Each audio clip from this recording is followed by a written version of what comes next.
All right, thank you very much. I'm Aaron Cooper. I'm the Senior Vice President for Global Policy at BSA. I'm very excited to have this terrific panel to talk about how to build trust in AI. For BSA, because we represent enterprise companies, one of the things that our companies focus on is trust is an essential part of what they do. So making sure they go above and beyond in privacy and security has always been something that has been a competitive advantage for companies. They compete on that. And the same is true as we get into AI. As we get started, I think instead of having everybody just do a traditional kind of opening statement, I'm going to give a prompt, and I'll introduce the panelists and ask them to respond to it. And if we're not satisfied with the response, we'll just re-engineer it. AI jokes are kind of easy. They tend to write themselves. They write themselves. Exactly. The prompt that I'd like to give to start out is, I think everybody on the stage would agree that there's a role for government to play in building trust in AI, and there's a role for companies to play on their own in making sure that the AI that they're building is worthy of the trust. So I'd like to ask everybody what you see as the role for legislation in that, and what is the role for the industry. And we'll start with Senator Maroney. Senator Maroney was first elected to the Connecticut State Senate in 2018. He serves as the co-chair of the General Law Committee in that role. He's passed comprehensive consumer data privacy laws, children and consumer health data privacy laws, and a law governing state government use of AI. And he's recently been named to the inaugural Leadership Council of the Future of Privacy Forum Center for AI. Senator Maroney is known nationally for his work on tech regulation. And I don't know if this is helpful to add to your biography, but it's also true internationally. I was just in Japan and Singapore, and we were talking about the work that you've been doing with other state legislators on formulating AI legislation. So let me start with you and ask, from your perspective, what's the role for legislation? What's the role for companies? Yeah, thank you. And can I hallucinate on this prompt so I can just make up anything I want? We'll stick with that. I'm actually relieved because we were told, our feet may be visible, and I didn't polish my shoes, so I'm glad they're blocked here, although I just revealed my secret. So my brother shared with me, he was on a webinar back in May, I think the Committee for Economic Development, and the CEO, one of the CEOs of a small private company, I think it was Novalex, spoke, and his quote was that when government and industry works together to come up with well thought out regulations, they're actually pro-innovation.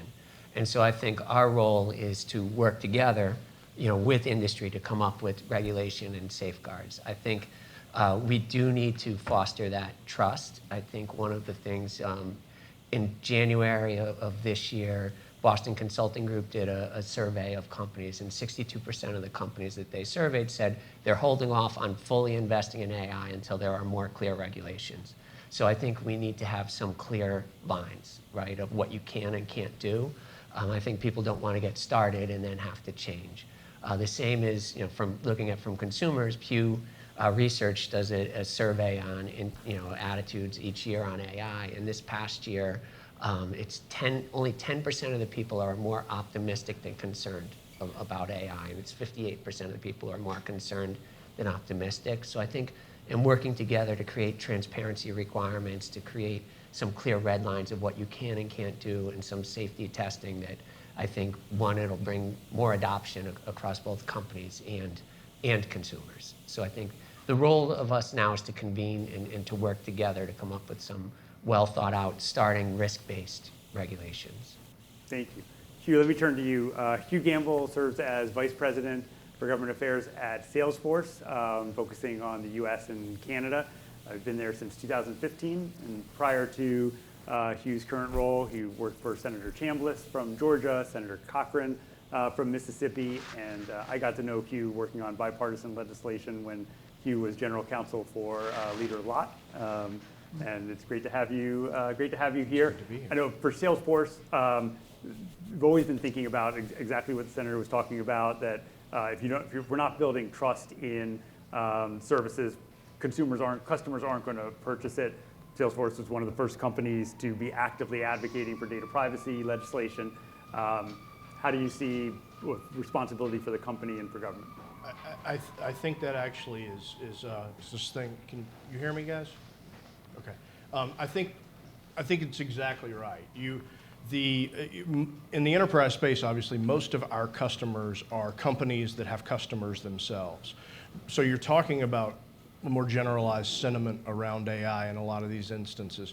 But I think if the individual population out there that's paying attention to these issues and raises concerns does not see that the government has looked at this issue and has at least tried to put in some rudimentary and rough early guardrails to make sure that truly harmful uses would be protected against, they're going to be reticent to jump into the conversation. And I think we see some of that in the data privacy conversation right now, simply because people don't feel protected. You are right now, your level of data privacy protection is based on your zip code. And it shouldn't be that way, but that's not what this panel is about. What we need as a company is for people to have trust in the products that AI is helping find efficiencies and power in. And therefore, we need for end users to have that credibility with what they're using and a belief that it is a sound system. And that's going to spur, much to what you were just raising, companies aren't investing yet because they don't have that level of trust in the public. And so I think it's important for government to, which has approached this issue in a careful way thus far, to continue to do that, to understand that this isn't a one-size-fits-all. If you're in this room, you've probably understood the distinction between high-skilled and, high-risk and lower-risk applications of this. We want to see the populace understand the issue in a more robust way, understand that government is in fact paying attention to it. It's going to be an iterative process, but we need for them to feel certainty in the products that they're using so that we can continue to innovate and produce things that are going to push that efficiency forward. Thank you. Jessica Nguyen is the Deputy General Counsel of AI Innovation and Trust at DocuSign. Your role is in building AI technology and ensuring that it's built responsibly. So it's a perfect segue for you. I was made for this panel. And you were on several best 40 under 40 lists. That's dated. I'm no longer under 40. But lie to me and tell me that I look under 40. I was going to say, as long as you don't say when you get those awards. Yeah. Terrific. So for DocuSign, clearly, well, trust is a huge factor for DocuSign, and it's literally in your job description, your job title. Can you talk a little bit about what the perspective is from DocuSign and what you think government needs to do in order to make sure that the trust equation we've been talking about works? Yeah. Before I dive in and talk, how many folks here have used AI tools? I used it. My Christmas card last year, I asked OpenAI or ChatGPT to write a poem in the voice of Snoop Dogg. Excellent output. So how many here who've used it, how many trust what the vendor, the provider, is doing with the data you inputted into the system? Ooh, very few hands. And also reluctant hands. Yeah. I think I got one of these half. You in the pink shirt, half hands. So calling you out. I don't know your name yet. You can talk to me after. So it's so important because I joke that every time I drink a sip of coffee, there's a new AI technology company. It's true. And so as you said earlier, trust is really a competitive differentiator. We're in the business of making money, okay? Let's be honest here. And to win the trust of customers is so important. And so that is why it's incredibly important. All right, thank you. Miriam Vogel is president and CEO of EqualAI, which is also created to reduce bias and other harms in artificial intelligence, promote responsible AI governance. You're also chair of the NAIAC, the President's National Advisory Committee on AI, and you've worked as Associate Deputy Attorney General at the Department of Justice, so you've thought about this. You've thought about these kinds of issues from both a public sector and a private sector perspective. what are your thoughts on where the line should be? What are the roles in each government and private sector? I think as +1 to everything said so far would be the short answer. These systems, as amazing as they are, will not be used. They will not be used equitably. They will not be used across the populations if they're not trusted.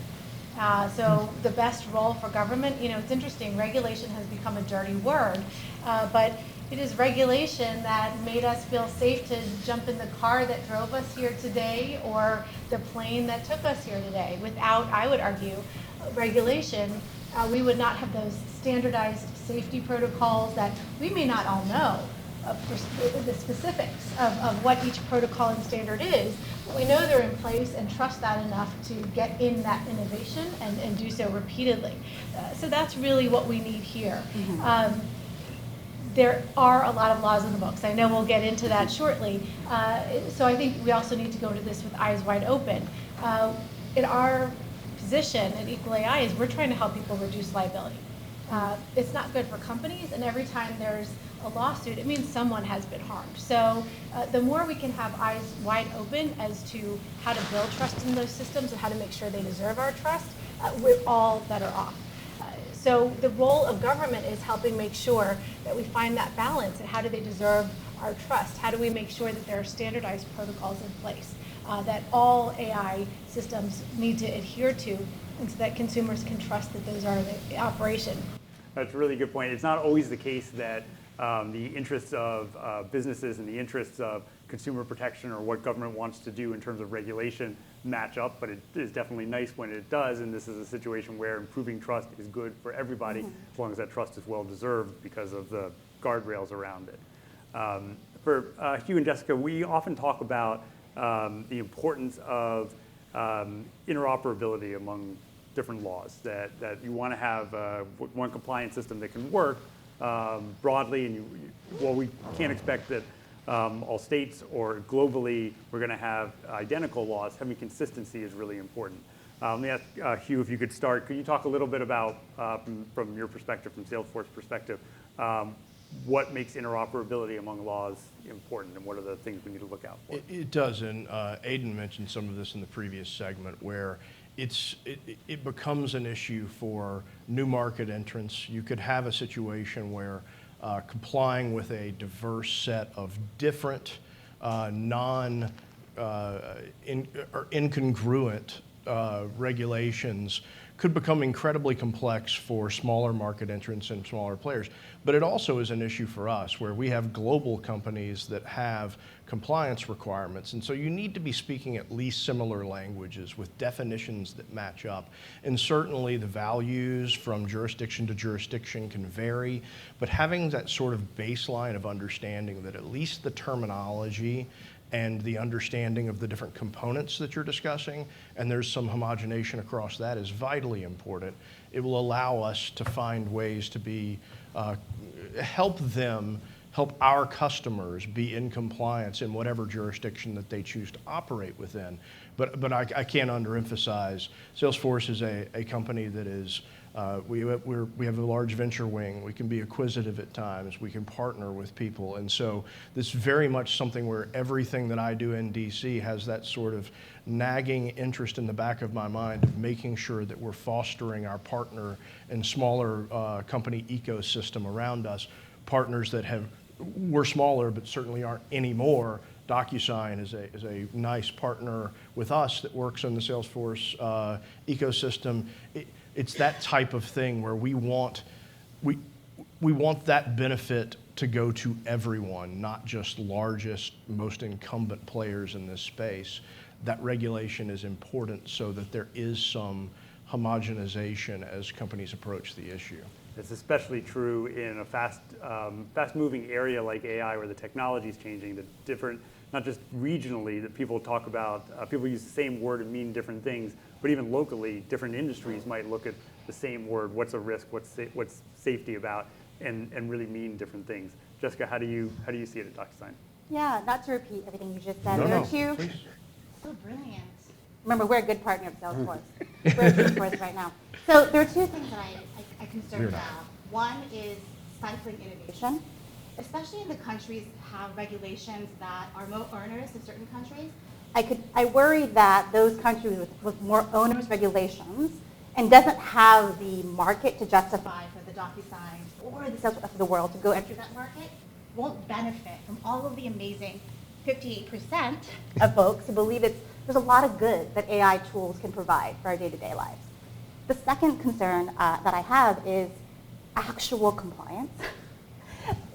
Karen, who leads our compliance at DocuSign, is here, and we commiserate about how much influence we have to exercise in order to convince the rest of the business the importance of compliance, and add on layer of complexity. Well, if you're operating in this county or this state or this country, then you need to have these different requirements. I'm like, I'm not going to build something unique to that county or that country or that state. Let's just not enter those markets, or let's just do the most onerous requirements, or let's just ignore it and not actually comply. Cover your ears, lawyers, compliance folks, which is basically everybody in this room. So my worry is we have good intent and we partner with regulators to build these balanced laws, but they won't actually be complied with if there's inconsistency and they're too onerous. So Senator Maroney, this is one of the things that you're known for in working with other state legislators. Can you talk a little bit about what that process is like, and give us your take as to whether you're optimistic, hopefully, about the prospect that we won't see 50 different really divergent AI laws? Yeah, I mean, agreed, right? We need interoperability, common definitions, and that's one of the things that I think is a goal. A lot of legislators, we came together from working on data privacy when we had those arguments. Connecticut was the 5th state that passed it. Senator Rodriguez from Colorado was the 3rd state. I reached out to him and we became very friendly. And so learning from that, we created a working group. And so we actually have our email list consists of 47 states out of the 50. So I have leads on legislators from 2. If anyone has a legislator in North Dakota, they know that they could point to me. I think we can get to 50 of the 50 states. But regularly, of the 200 people who want to get the emails, there's about 40 people that we meet every other week, bringing in experts from academia, civil society, industry, just to talk about the different issues. The goal is to come up with some sort of a framework, right? And I think, personally, I think we need to focus on the risks, the known harms, right? How do we address them? Not as much on the technology, right? I think everyone, when you talk AI now, most people think ChatGPT or something like that, versus I'm personally focused on the automated decision-making, algorithmic discrimination, which examples of that go back more than a decade, right? And so, but I am confident we can get people to agree on common definitions, or at least relatively close. As far as getting all legislators to agree on one bill, I don't think that will happen. As they say, right? To borrow from Taylor Swift, haters gonna hate, legislators gonna legislate. So we all have different priorities. Those are and her lyrics? yeah, ChatGPT. I asked to write a no, just Hallucination. kidding. But I think you'll see similar with data privacy, right? Where we have California has its own model, and then most of the rest of us have tinkered off of the Senator Carlisle from Washington State, even though he never passed the bill off that model. And I would guess next year you'll see some common themes emerging. You'll see some 20 states have done data privacy, 30 haven't, right? Or something around that. And it also depends. Some people count Washington's My Body, My Data as comprehensive data privacy but I think you'll see some states doing something similar to what Minnesota did this year with their data privacy and adding some AI protections into it. So there'll be some rights in there. I would guess that they would go a little further than Minnesota and add algorithmic impact assessments in addition to the data protection impact assessments. I think you'll see some states going along with Colorado. Senator Rodriguez passed in Colorado. I worked with him. We didn't pass it in Connecticut, and we'll come back to that again this year. And then you'll see some states doing the Illinois approach, where Illinois had just they looked at their employment law definition and then added in, if you discriminate by AI, that counts. So I think picking some of those harms, right? What are the harms? I'm personally most concerned about employment, where you see 88% of companies, large companies, are using AI to screen resumes. If you're not testing it for bias, are we are we unfairly impacting the opportunities? I'm concerned about housing, right? And depending on the surveys, 50 to 75% of large landlords are using AI for screening tenants. And there's examples there where it's not just the bias, it's using the wrong data, right? There's a lawsuit in Connecticut from 2018. Someone, it was a retail theft. The reason they rejected him was that was in his file, like when they looked back for the explanation. But it was never a conviction, right? And it was years ago. The better example is someone in California who had it was a littering charge or ticket or whatever it was, and so he got denied being given an apartment in a senior living complex. But it turns out that had happened in Texas, and it wasn't him. It was someone else with the same name. So I think giving that right to access and correct the data, which is already part of the data privacy laws, but expanding that and making it clear is important. So we're not limiting life opportunities of people. And then I can't guess how many other models that would come. I think there'll be some off of 2013, the data transparency from California, and I'm sure other states will come back with 1047. Again, I'm more focused on risk, and I don't know if, to me, size doesn't necessarily connote the risk I'm looking to protect. You gave me a great segue to Miriam, but I want to ask one other question. Do you feel like for the group that you're working with from 47 states, do you feel like the objectives are relatively similar? What might be more focused on employment rather than employment, housing? Yeah, I think legislators are all unique. So I think people have different pet things, and you'll see that, right? Like in Minnesota, Rep. Elkins, when he did his data privacy, the geolocation was very important to him, right? He didn't want to do the 1750 feet. It was like, I forget how, it was 2 points and the GPS or something like, it was tied to a different standard. So you're going to have people who have a pet issue, but I think there's an agreement we need to work on definitions, right? And try to come up with something common, and people will vary off of that, right? And we try to call it like a Lego blocks. Our goal is to create the different pieces so that you guys can comply, and then you'll assemble whatever you're making out of those common pieces. Yep. That's the hope. Thank you. So one of the things that you were saying is that you want to make sure that discrimination in certain areas are not allowed, even whether you're using AI or not.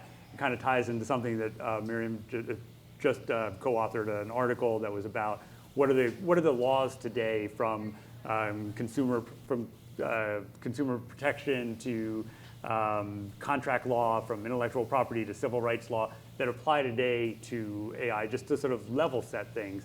Can you talk a little bit about what you found most interesting in going through that, about what applies today and where there are gaps? Most interesting of the 100 pages. Each of the 100 pages is my favorite. Yeah, I think first of all, there was this misnomer that really inspired the work, where this perception that AI is the Wild West, that it's unregulated, that it's lawless, and we always have our eyes on the regulators to help define what those rules are. And so we really wanted to understand and help illuminate for all of us how much of that is true, how much of this is already established. And what it really clarified for us is that while we're all looking to the legislatures, we also need to be having our focus on the courtrooms, because that's where a lot of this is going to play out. There's been a 6 times increase in litigation in the past 6 years. I think that'll probably double within that time span, if not before, because lawyers are understanding their role here. They're understanding the liability, and there's some deep pockets involved. So what a perfect formula for more litigation. What we've seen so far is a lot of litigation in more the admin law space. Federal agencies, particularly in the U.S., have been very clear about how they think their authorities will be and should be used in the AI space. So we've seen for years the Federal Trade Commission talk about if you overinflate the impact, the benefits, the capabilities of your AI, that is a violation of authorities under their jurisdiction currently.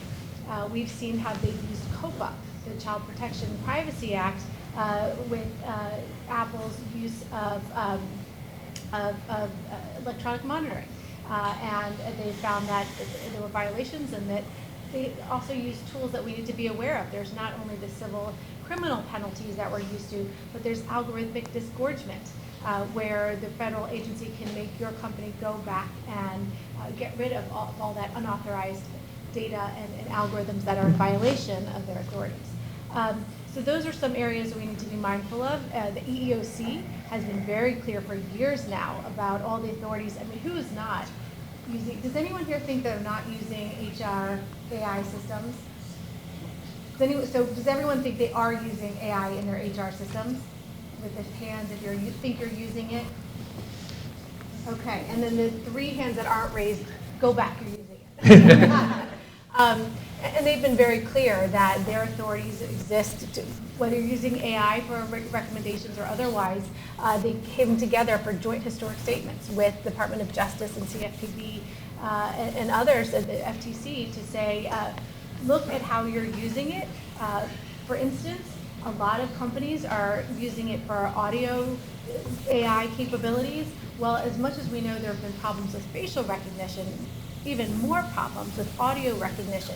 If you're speaking in a dialect other than the specific English on which it was trained, if you have female level of voice, higher intonations than male, it might not catch you, it might not hear you, it may not be as safe to use. That's not currently tracked.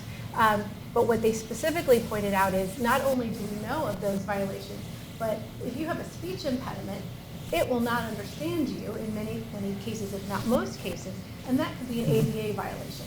They're very specific about how ADA can be triggered by AI use and hopefully put out manuals so that people can understand how they should go about this safely.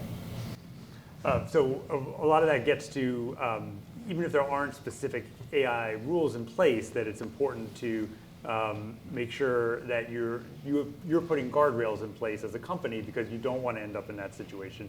You also don't want to end up in a situation where you've used AI in a way that, even if it doesn't violate the law, it's going to cause serious reputational harm. Of course, there are so many different kinds of use cases. Let me just ask, let's start with Hugh. Can you talk a little bit about the kinds of use cases that you see at Salesforce that might indicate certain kinds that do require impact assessment, risk management programs, some that maybe don't require the same amount of scrutiny at the front end? Sure. There a lot of the use cases that you see in the CRM space that we are playing in are not the higher risk. These are, when you're helping a company sell shoes or make a predictive recommendation to a customer, that's not the same thing that deserves the level of scrutiny that we necessarily were just talking about. But we have approached this with a ethics by design approach, where from the outset we have an Office of Ethical and Humane Use that I know Miriam has had some exposure to, that we have looked along with the product teams to make sure that we're trying to spot those potholes and see around corners for any potential harms that could be there unintentionally. And so a lot of what we're doing is building that into product. We have a little bit of a unique design, and not to get too technical with people, but we are not the LLM provider in a lot of these conversations. We sit in the middle in between our customer company. We are an integrator that sits in the middle. We sit on top of their insight-rich, incredibly valuable and helpful data. And then there's a large language model provider that's external, and we have a layer, we call it the Einstein trust layer because everything's branded, that is essentially making sure that none of that proprietary data that belongs to Acme Company is going into the large language model and training it and reassembling it as it comes back through. There's no retention there. And so we're protecting that data, but we're also going through the process of making sure that all the insights that are provided in that, whether you are making a phone call and speaking to an automated customer service agent or whatever task it is that you are tackling, that that experience is one that is rich with information. They understand your full engagement with the company, they understand your issues, and the more access API-wise to information that's in the systems, you can provide more services to those things. The example that was rolled out recently by Salesforce was a use case that's in play at Saks, where somebody, theoretically orders something online, they want to wear it to a wedding on the weekend, it's the wrong size, you call the automated agent, you talk about getting a replacement in a different size, the timeline of shipping doesn't work, but you happen to be going to a city where they have a physical presence and they reserve one at the store for you. That's all done in an automated way. We've also, the capability is also built into that so that humans can listen into that conversation, and so there's a transparency there. Those things are recorded and can be listened to after the fact, but the reality is like, you really do have to pay attention to things when you're starting to talk about creditworthiness decisions and liability decisions, anything that starts to touch on civil rights and civil society. It definitely ratchets up how you have to approach it from a corporate perspective, and we're going to make sure that it gets that level of attention. And taking those steps ahead of time to avoid proactively problems at the end. Proactively. But I see we're running out of time. One thing that I wanted to make sure that we hit is on workforce issues, because I think there's almost every AI conversation the workforce is the key component of it. And I know, Senator, it's something that you've worked on a lot in Connecticut. I was wondering if you could talk a little bit about what the program looks like, what your hope is for it. Yeah, thank you. And we're hoping to partner with businesses to deliver training. And I think, I have my concern, a few concerns. One, you look at last year, the McKinsey report, if you don't allow gender to act thoughtfully, it can increase the racial wealth gap by $43 billion a year. The annual Microsoft LinkedIn survey on hiring, I think it was 66% of knowledge economy companies said they wouldn't hire someone without generative AI skills. In Connecticut, we know we have to build equity gap. 27% of families surveyed on connected housing, 36% feel basic digital literacy. I think we're at a risk of leaving people behind if we're not intentional and thoughtful on how we reach out and train. And I think, a lot of times people say it's not AI that's going to take your job, it's someone who knows how to use AI that's going to take your job.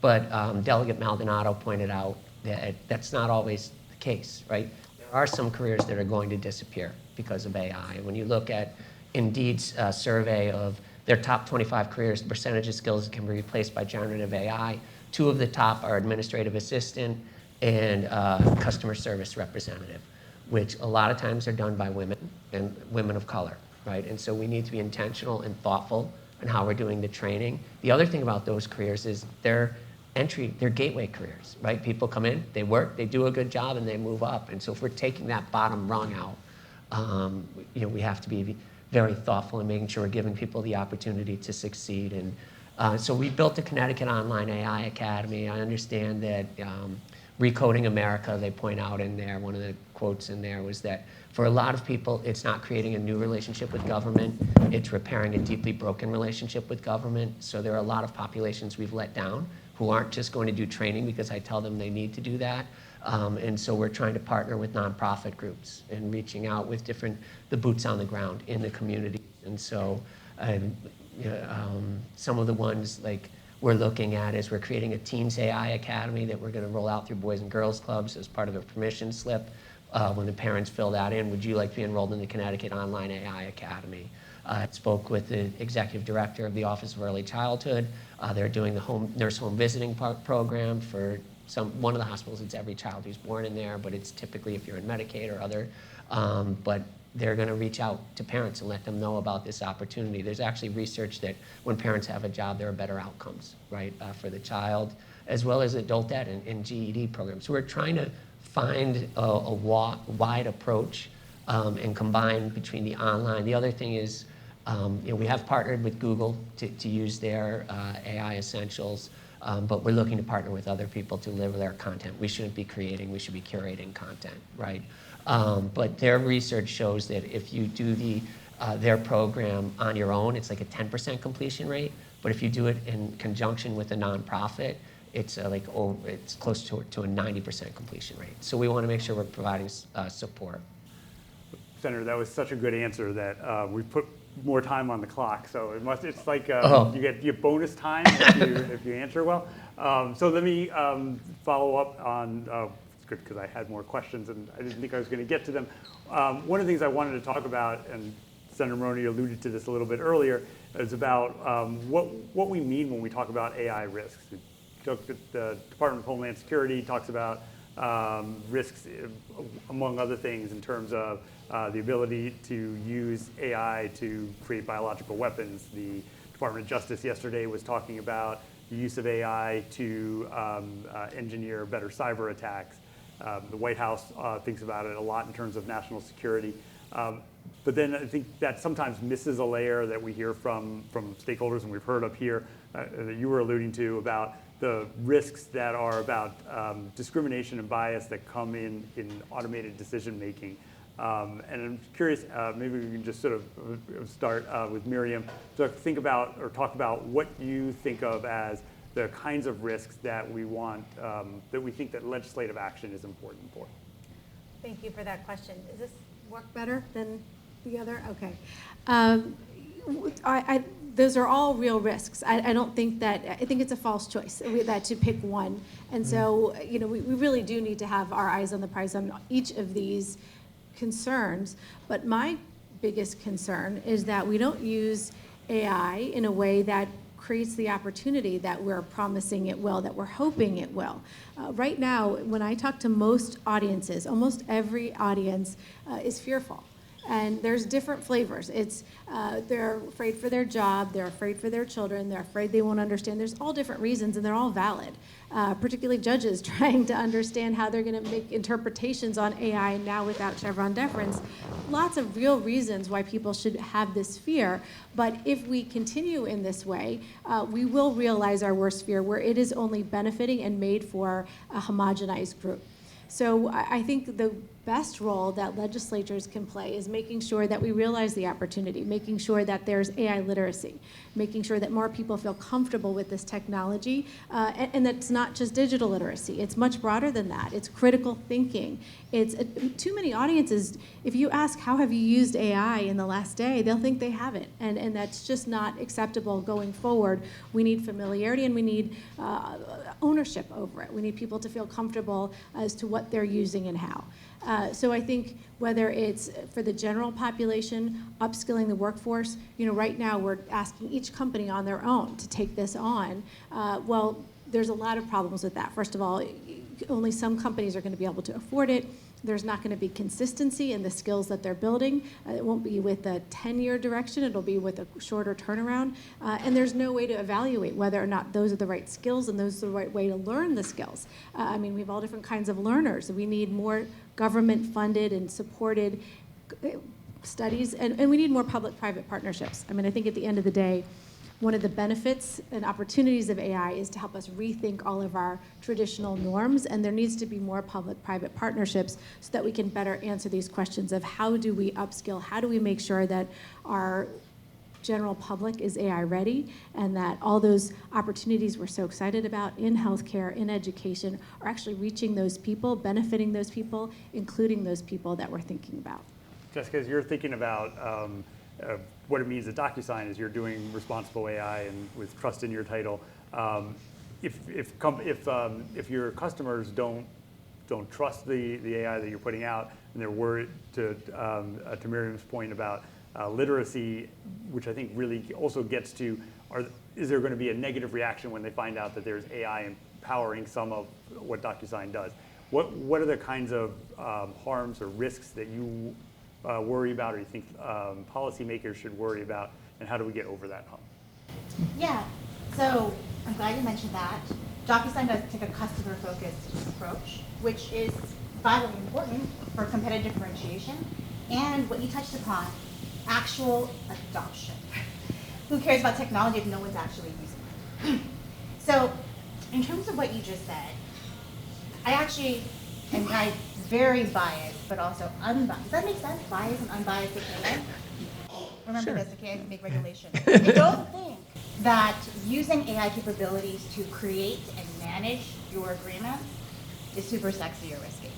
When I think about high-risk scenarios and use cases, that should be the focus and priorities of regulations. It should be scenarios that cause harm to people. Start there. That's where the Europeans got it right. Fashion, food, and the EU AI Act. Taking out and risk-based Everything comes in approach. threes. Thinking about discriminatory AI that could harm job placement, education, jail sentences, medical diagnoses, a car accidentally running over a human. That should be the priority. Not, does this AI technology write me an indemnity clause? Very similar to the clause of Salesforce. Sorry, it's already public, I've already seen it, I probably have used it in one of my AI agreements for one of my tech startups. Sorry, not sorry. We all reuse and repurpose. So a risk-based approach and a customer-focused approach should be the priority. So acknowledging like Salesforce, DocuSign, as B2B companies, enterprise focused, for us, a lot of it's going to be about data privacy focus, which is not as sexy as the harm to humans, but that is going to be our focus. Senator Maroney, Hugh talked about some of the AI ethics programs that they have at Salesforce in order to try to minimize the risk that, well, a number of things, both improving customer trust and also minimizing the risk that some of the laws that Miriam was talking about don't get violated as you're using AI, or a whole suite of reasons. Are they the kinds of steps that you're looking to have companies take? Yeah, exactly. And I think another thing that you bring up, that the B2B, in an area that will need help in working on the bill, is we have developer and deployer, but what about developer to developer, and how do we proportion the risk and developer to developer? I think, Miriam, like another thing I'm looking at for next year is how do we incentivize third-party auditing, right? And are there, and so those are ideas that are floating around, as well as are there ways, for small businesses, we have the requirements in there. I don't know if it should necessarily be exempting small businesses versus taking, again, the EU approach, where if you can contractually give some of the liability to another party, and then it becomes a competitive advantage for some companies, right? If they're going to assume the liability if you use their product, you're more likely to use that product. So those are areas that I'm looking at tinkering on the framework. But how do we get the developer to developer piece? And do we need another definition? Or how do we proportion the risk out appropriately? Is the objective ultimately that you want to make sure that every player in the value chain is assessing risk and mitigating the risk of harm as best they can, given the knowledge that they have as part of that chain? Correct. How do we figure out where in the value chain it And the control goes? they have too, Right.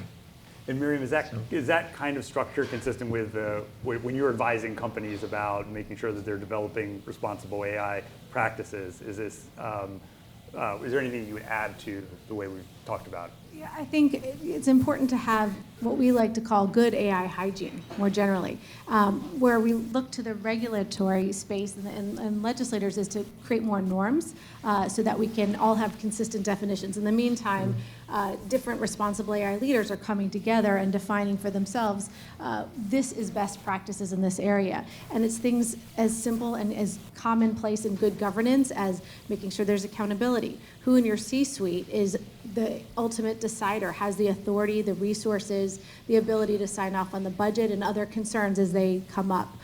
Making sure that you have consistent processes. Yes, I'm very familiar with what happens at Salesforce, and that's part of our program. We teach their model at how you have a consistent framework where everyone knows what the process is. You have ambassadors around your companies who can help translate an issue spot, but you need to have that process clear across the board with the accountability at top. You need to have documentation. Another area where you just mentioned that is so important for regulatory consistency. We need to know that we understand what is being expected, what is being tested. At the end of the day, we need to know for whom the system was built, the use cases for which it was built, because that's going to evolve. And that's okay as long as we're clear that we're going outside the original expectation, because at the end of the day, we need to understand for whom could this fail, and we can't begin to understand that if we haven't answered those first two questions. Yeah, thank you. So this is a question that I didn't say that I was going to ask, so I apologize in advance, but I'll throw it open. So AI is advancing really quickly. When we think about the trajectory of the EU's AI Act, it started not thinking at all about generative AI because generative AI wasn't part of the lexicon at the time. It was all focused on high-risk use cases and high-risk development of AI. But in the short span of the 5 years that they were considering it, generative AI became like the thing that we all talk about and joke about now. And it changed the main issue that everybody wants to talk about in policy circles. We come back here in 5 years after Senator Maroney's template for AI legislation is passed by at least 47 of the 50 states. What's the new issue that we're going to be dealing with in AI that you think is not really ripe yet, but you think that we'll be talking about 5 years from now? Anybody want to take guesses, speculate?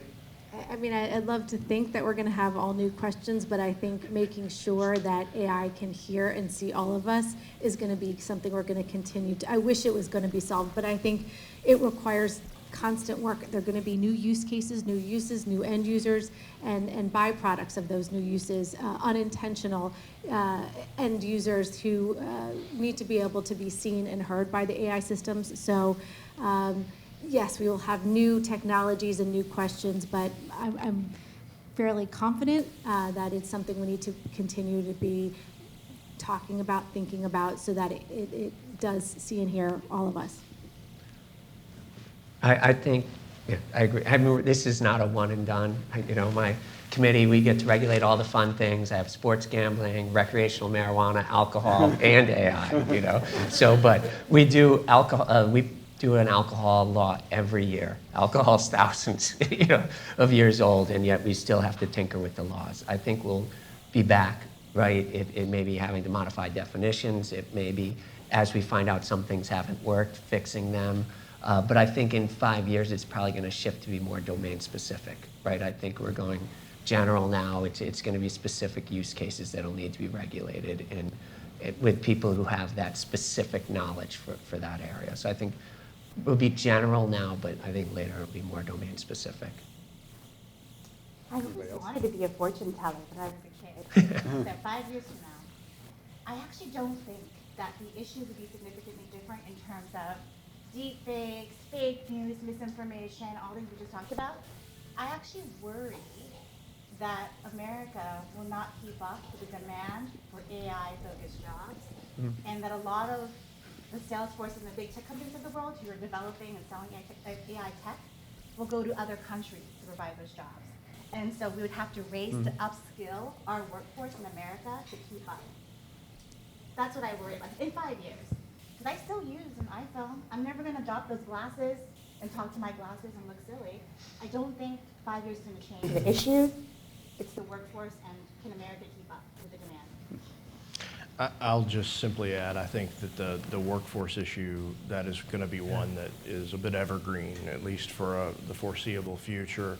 I agree with what was said, that this is going to be iterative because we have a limit in our imagination to anticipate some of the issues that are going to pop up, especially as we see new and newer use cases.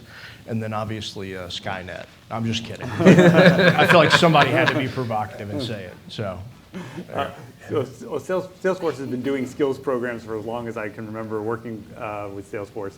Can you, again, not a question that I told you I was going to ask, but could you talk a little bit about what you see as successful in trying to train the next generation of people, not just about AI, but using software more generally? What's successful, what's not? It is a process by which what you are trying to do, especially in the AI context, is augment workers. The focus is on, all of you have heard this, to take away repetitive tasks where your value is lower. I think that is important. What the actual impacts could be from a workforce perspective are a little fuzzy at this point, and we don't have a silver bullet answer any better than anybody else in the industry, but we're trying to find it. What I do know is that it was mentioned that companies are being left to their own devices in a lot of these cases to do this type of training. And what makes a lot more sense to me, and government could very well be the body to serve a purpose here, is sector type education. The type of use case for AI in healthcare is going to be very distinct and different from the types of AI use cases in agriculture. And so I do think that there's going to be some regionality to it. There's going to certainly be a segment of looking at various employment segments, but realistically, this is a place where that public-private partnership is just going to have to be part of it. And I don't think there's one real answer. I think it is a collection of answers, but we shouldn't let grass grow under our feet as we figure that out. When we think about domain-specific uses that you think might be the next round of regulation, reminds me a lot of cybersecurity, where you sort of have horizontal approaches to cybersecurity risk management, and then, in theory, individual profiles for financial service because it's different than healthcare, because it's different than the auto sector, and so on. And ISACs, where there is information sharing, which I think would be important, and best practices, and to make sure that, I mean, this can't be done on a sort of competitive, proprietary approach perspective. If you see something that works, we need to rush that to as many places as we can make it work. And any other thoughts on whether you see information sharing, for instance, as one of the ways that, I mean, it's something that companies are always concerned about, is we don't want to share information in ways that's going to lead to competition concerns, but we want to be able to share information to the extent that it is overall helpful to the ecosystem. You see that? I like that you're at least nodding your head, but you might not say yes at the end. But just because that's something that you think is something that could be helpful down the line in AI. Definitely. So when you say information sharing, the first thought that came to my head was open source. And so I was thinking about, and there's a lot of talk right now about open models. Then there's a lot of good to that. It's going to accelerate innovation, development, productivity, but then you've got guardrails. And so, as you know, the evolution of open source for a lot of folks here is for different license types, et cetera, et cetera. We're going to see the same evolution for AI, open AI models, I'll just call them. That's not the right terminology, I just made that up. But we're going to see a lot of that as well. So I'm going to ask Miriam this one. Do you think regulation around AI is wholesale different than the way we approach software as it was becoming more ubiquitous in different industry sectors?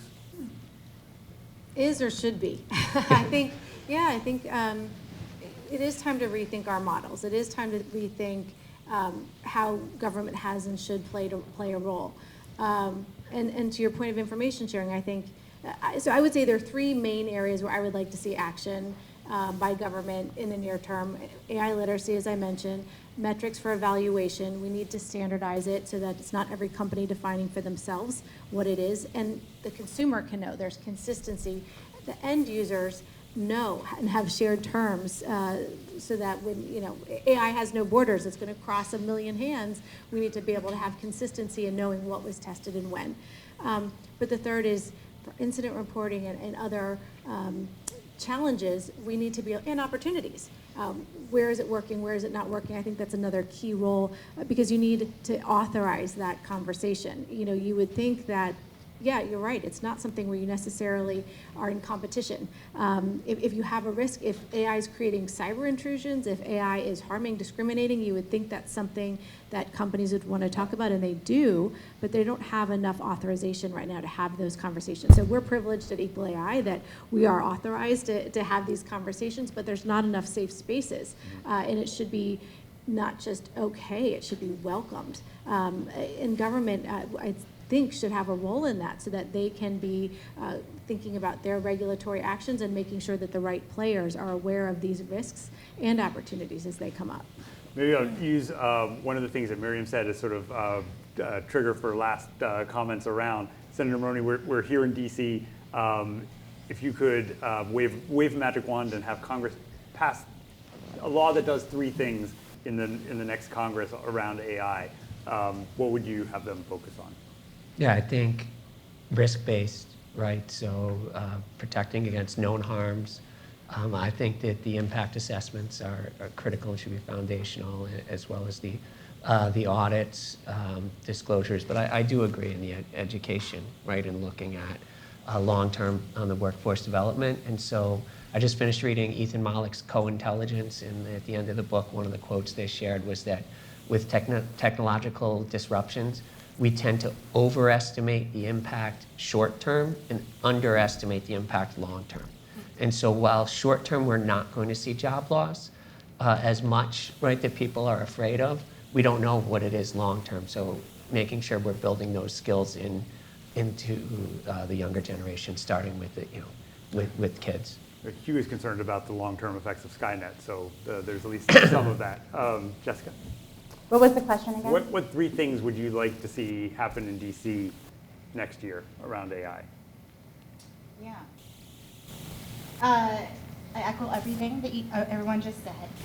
I think that as a general concept, I would love for regulators and policymakers to really understand the technology and have a lot of meetings and conversations with the private sector to really have that deeper understanding.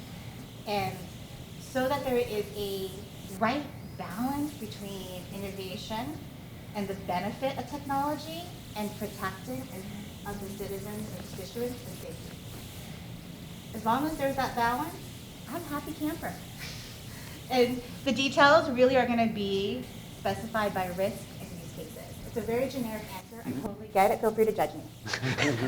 A large part of what we do as an association is try to educate policymakers about how certain proposals will affect this part of the ecosystem, and it may or may not be persuasive in terms of whether a policymaker is going to either pursue what we're proposing or change course in what they're doing. But we want to make sure they understand what the unintended consequences might be, so that it's a full understanding of the landscape. The good answers have been taken, but I'll reiterate. I think risk-based. I think I would like to see something Congress understand and address, codify in this case, something that understands that you have developer and deployer, which are frequently talked about, but there is an integrator space in the middle, and you correctly apportion the amount of responsibility, potentially liability in that, with an understanding of what they have the ability and the control and are able to do in that stack. The third thing I would mention is the workforce issue. It's already been talked about. I don't need to elaborate on it more. A fourth thing would be a much deeper and aggressive proactive study at ways to use AI for governmental IT modernization efficiency. And seeing the potential for real physical savings and increased constituent engagement and service throughout the government, which I know is going to have to be handled in a very careful way, but I think the promise there is monumental. With the right guardrails, it's the kind of thing that you can see as really helping. We talk about this in the US, but also around the world, that if you have the right security protocols and you have the right guardrails in context of AI, the kinds of constituent services that you can provide as a government are so much better, and the signaling that provides to private sector about builds trust. If you do it right, this is what the result can be is hugely important. I think I have 2 main takeaways from the conversation today. One is that focusing on risk and working on making sure that we build trust both by what companies do and by what regulators do is super important. And number 2, if you know tech-interested state legislators in North Dakota, contact Senator Maroney. I think that was 3 takeaways. Sorry. Fair enough.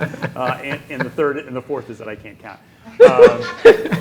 Thank you all very much for participating. It's really wonderful to have you all here. Thank you. Thank you. Thank you very you. much.